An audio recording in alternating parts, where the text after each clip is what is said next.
Hi, this is Jim Mann with Homestyle Southern Cooking, and I'm going to bring you something that's quite unusual today. If any of y'all know me, you know I love pumpkin and I love peanut butter and things, but to drink, I'm a coffee drinker. I've got to have my cup of coffee in the morning before anybody talks to me, and several cups in the day. I can even have a cup of coffee at nighttime before I go to bed and get the best night's sleep. So today I'm going to bring you a coffee dried fruit loaf, okay, that you can serve with coffee. But if you like something with an intense coffee flavor, this is going to be a recipe for you.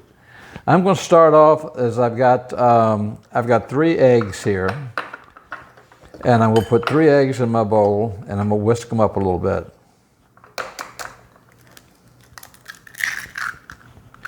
That's 1.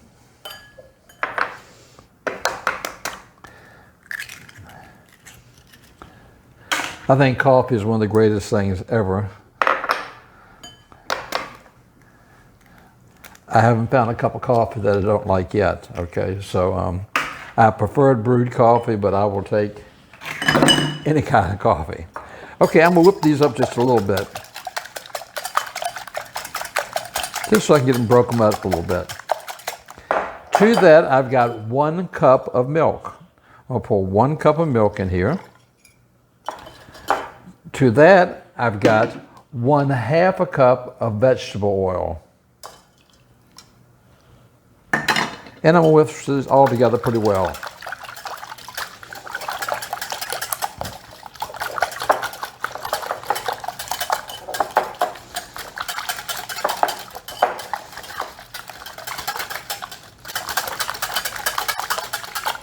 Okay, now I got those whisked together pretty well. As you can see in the back, I have my coffee maker, so I usually make a pot or 2 of coffee every day. But this, I'm gonna start off, I've got 2 tablespoons of water in this little dish. I've got just regular, this is just a non-name brand name of coffee. I'm gonna put 2 tablespoons of coffee in this water.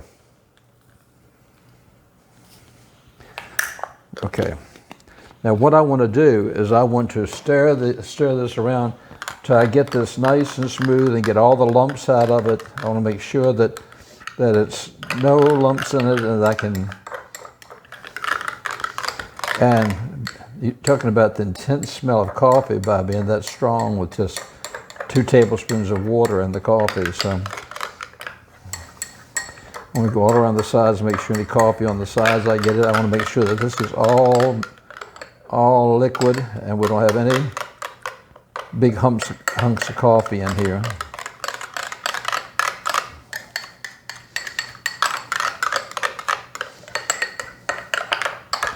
Okay, I think I've got that pretty well mixed up. What I'm going to do now is I'm just going to pour that right into my mixture. And then I'm going to stir this all up.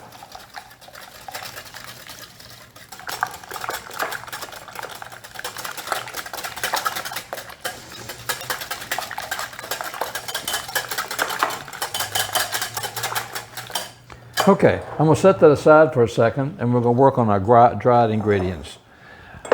My dry ingredients is I've got 1 cup and 3/4 of flour.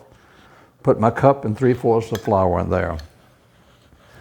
I've also got 1 cup and 1/4 of sugar. Put that in there. I'm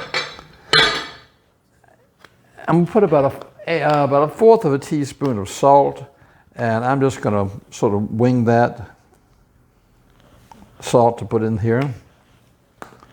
To that, I'm gonna add 2 teaspoons of baking powder.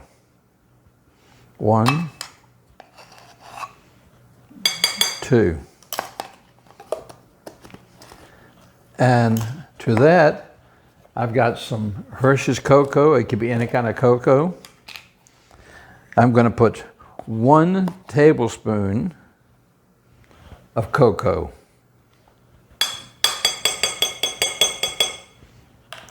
This is all my dried ingredients. Then I'm going to mix these all up. So I want to get this, I'll make sure that the baking powder and the cocoa and the salt are all pretty well mixed up in here. So that's very important that you get them all incorporated.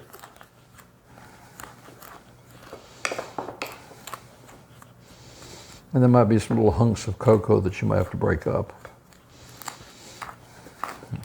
Always, I try to bring things up from the bottom because a lot of times the ingredients will go to the bottom. So when I'm mixing things, even in the blender, I try to just bring things up from the bottom. Okay, now the last thing I'm going to do for my dry ingredients is I've got, I think I showed you once before, I have dry fruit. And this is a jar that I picked up in the store. It has raisins, it has sunberries, it has cranberries, it has all sorts of dried fruit in it. So I'm going to take 1/2 a cup of dried fruit. Now, if you want to use currants, or you want to use just cranberries, or you just want to use raisins, you can do that. But I like this because you've got all the colors in here, and it's very colorful. So I'm going to add that to my dry ingredients. And I'm going to stir these all around. And why I stir them, put them in my dry ingredients instead of my wet ingredients, because if I put them in my dry ingredients and the fruit coats, the fruit has a tendency not to sink to the bottom when you're doing anything with fruit in it, because the flour coats the fruit. Okay, then to that I'm going to go back to get my wet ingredients. And I'm going to pour it in here. Boy, that coffee smells good. All right, now I'm just going to stir this around until I get this all mixed up.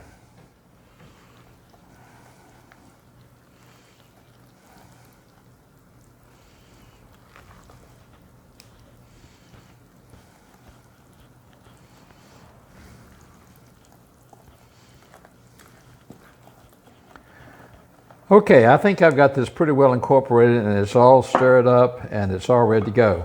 So what I'm going to do next is I'm going to go back here and I'm going to get the pan that I'm going to use.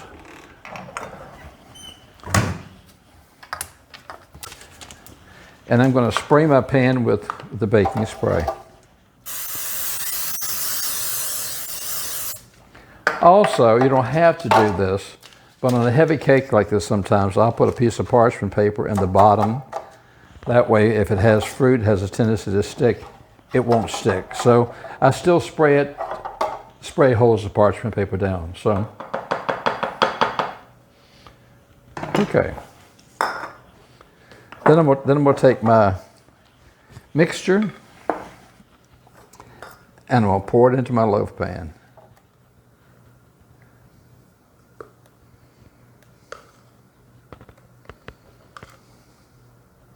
Now my oven's been set on 350, and I'm going to let this cook for about an hour, maybe an hour and 15 minutes. I'll let you know the exact time when it comes out. Of course, I will test it with a toothpick or one of my cake testers. I'm going to pop this a little bit, make sure there are no bubbles in there. If you can see when I do that, sometimes the bubbles do come to the top. Okay. I'm going to put this in my oven and I'll be back to you in just a little over an hour. Welcome back. Our coffee dried fruit loaf is out of the oven. Now, it took less time than I thought. It took about 50 minutes to cook, and it smells wonderful. So it's completely cooled down now. I've got it on the plate. And what I'm going to do is I've got a little bit of confectionery sugar here. I'm going to put it on the top of my sifter right here.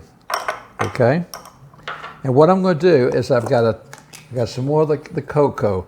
I'm going to take just a very little bit of the cocoa because I don't want a strong amount, and put that in there and just sort of mix it a little bit.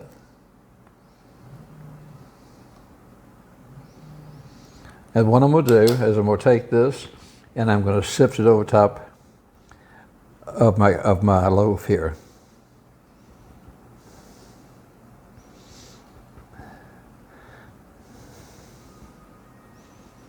Now, tell me that's not a beautiful, beautiful cake.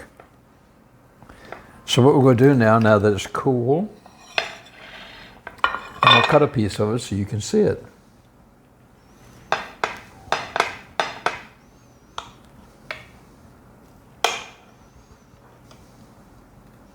There it is.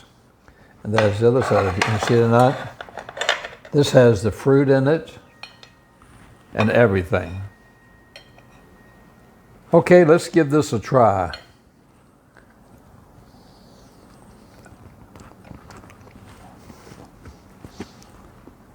Wow.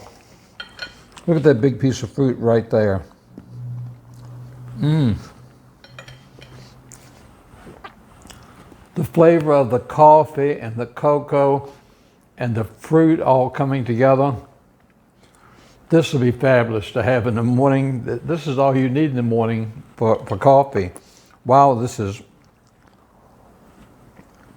just amazing. There's fruit all through here. Really a rich coffee taste. Must try this one. This is a really good recipe, especially if you like coffee. If you like coffee, it's great. Thank you so much if you follow me on Facebook, and also and like me and subscribe to me on YouTube. I appreciate each one of y'all. Thank you for letting me come into your home every time that you open the page and you let me come in. I feel like I'm a part of your family. I know you're a part of mine. You take care of yourself, and I hope to see you really soon with another wonderful recipe from Homestyle Southern Cooking. This is Jim Man in Mexico saying, God bless.